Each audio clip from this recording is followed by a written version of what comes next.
وَإِذْ أَخَذَ اللَّهُ مِيثَاقَ النَّبِيِّينَ لَمَا آتَيْتُكُم مِّن كِتَابٍ وَحِكْمَةٍ ثُمَّ جَاءَكُمْ رَسُولٌ مُّصَدِّقٌ لِّمَا مَعَكُمْ لَتُؤْمِنُنَّ بِهِ وَلَتَنصُرُنَّهُ قال أأقررتم وأخذتم على ذلكم إصري قالوا أقررنا قال فاشهدوا وأنا معكم من الشاهدين فمن تولى بعد ذلك فأولئك هم الفاسقون أفغير دين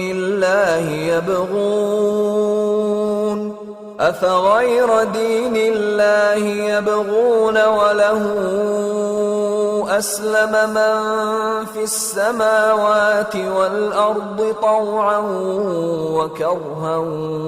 وإليه يرجعون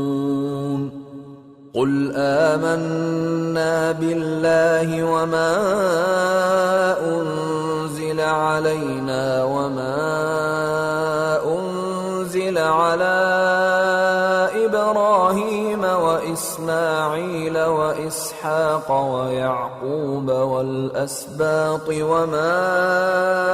أوتي موسى وعيسى والنبيون من ربهم لا نفرق بين أحد منهم ونحن له مسلمون ومن يبتغ غير الإسلام دينا فلن يقبل منه وهو في الآخرة من الخاسرين كيف يهدي الله قوما كفروا بعد إيمانهم وشهدوا أن الرسول حق وجاءهم البينات والله لا يهدي القوم الظالمين أولئك جزاؤهم أن عليهم لعنة الله والملائكة والناس أجمعين خالدين فيها لا يخفف عنهم العذاب ولا هم ينظرون إلا الذين تابوا من بعد ذلك وأصلحوا فإن الله غفور رحيم إن الذين كفروا بعد إيمانهم ثم ازدادوا كفرا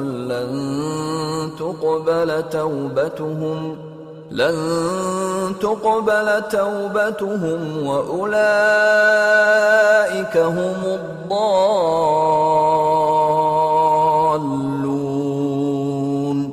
إن الذين كفروا وماتوا وهم كفار فلن يقبل من أحدهم ملء الأرض ذهبا ولو افتدى به أولئك لهم عذاب أليم وما لهم من नासिरीन। और जब अल्लाह ने पैगंबरों से अहद लिया कि जब मैं तुमको किताब और दानाई अता करूं फिर तुम्हारे पास कोई पैगंबर आए जो तुम्हारी किताब की तस्दीक करे तो तुम्हें जरूर उस पर ईमान लाना होगा और जरूर उसकी मदद करनी होगी।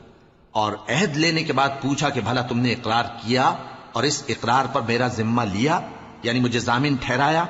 उन्होंने कहा हां, हमने इकरार किया। फरमाया कि तुम इस अहद पैमान के गवाह रहो और मैं भी तुम्हारे साथ गवाह हूं। अब जो लोग इसके बाद फिर जाएं तो वही बदकिरदार हैं। फिर क्या ये काफिर अल्लाह के दीन के सिवा किसी और दीन के तालिब हैं? हालांकि सब अहले आसमान और जमीन खुशी या नाखुशी से अल्लाह के फर्माबरदार हैं اور اسی کی طرف لوٹ کر جانے والے ہیں۔ کہو کہ ہم اللہ پر ایمان لائے اور جو کتاب ہم پر نازل ہوئی اور جو صحیفے ابراہیم اور اسماعیل اور اسحاق اور یعقوب اور ان کی اولاد پر اترے، اور جو کتابیں موسیٰ اور عیسیٰ اور دوسرے انبیاء کو پروردگار کی طرف سے ملیں، سب پر ایمان لائے۔ ہم ان پیغمبروں میں سے کسی میں کچھ فرق نہیں کرتے،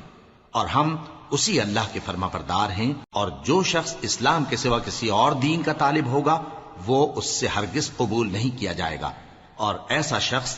آخرت میں نقصان اٹھانے والوں میں ہوگا۔ اللہ ایسے لوگوں کو کیوں کر ہدایت دے جو ایمان لانے کے بعد کافر ہو گئے اور پہلے اس بات کی گواہی دے چکے کہ یہ پیغمبر برحق ہے اور ان کے پاس دلائل بھی آ گئے، اور اللہ بے انصافوں کو ہدایت نہیں دیتا۔ ان لوگوں کی سزا یہ ہے کہ ان پر اللہ کی اور فرشتوں کی اور انسانوں کی سب کی لعنت ہے،